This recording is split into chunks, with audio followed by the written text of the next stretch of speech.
Okay, so what do A and B represent? Okay, so if you look at the page, as I said earlier, 618. Okay, I've already mentioned A is going to be the distance to the vertices of the hyperbola from the center. Okay, along the transverse axis. I'm going to give you what the transverse axis means. Okay, and basically I'm going to show you, but really the transverse just means the axis where the hyperbola crosses.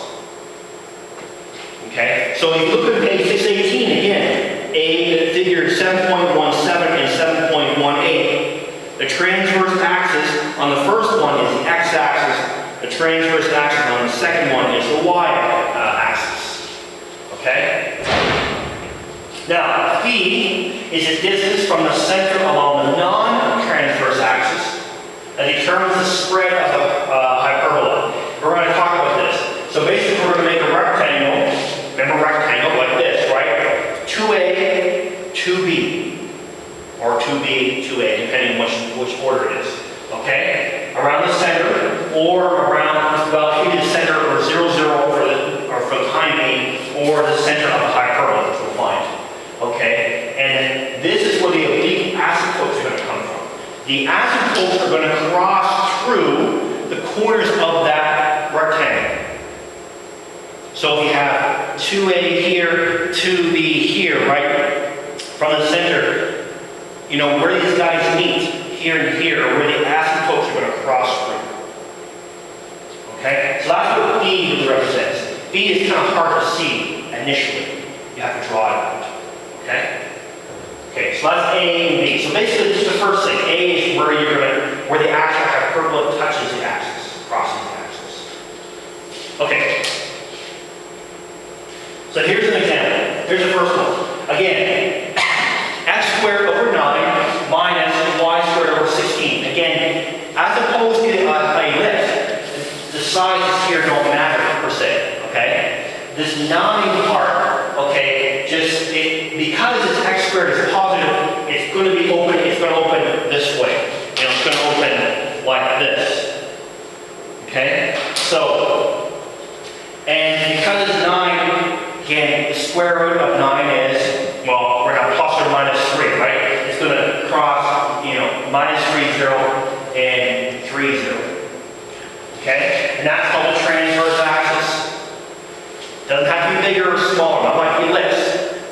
Okay? The major axis for the ellipse, okay, is the bigger value. But for the hyperbola, the transverse axis is just whatever's first. Whatever's positive. If x squared is positive, then the x is the transverse axis. If y is positive, y squared is positive, then y is the transverse axis, this way. Okay? So when you're graphing these things, again, the easiest way to graph these, and what I'll show you, is once we find out that box, or find out the oblique asymptotes, it's just like drawing the curves we did in chapter 3. You draw the curves around the asymptotes, right? It's pretty simple, right? Remember that? You draw the curve around the asymptote. I'll show you. If it doesn't make sense, I'll show you in a moment. Okay? These things will be actually easy to draw. Okay? Okay, again, focal points, foci.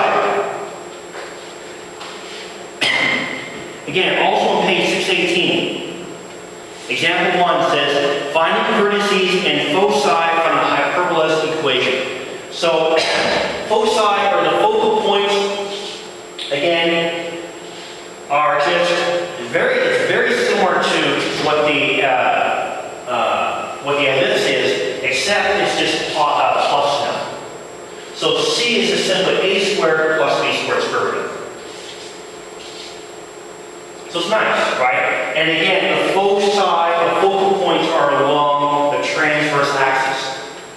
Okay? That means wherever axis the hyperbola crosses, right? The focal points are on that axis. So if it goes up here and down here, the foci will be on this axis.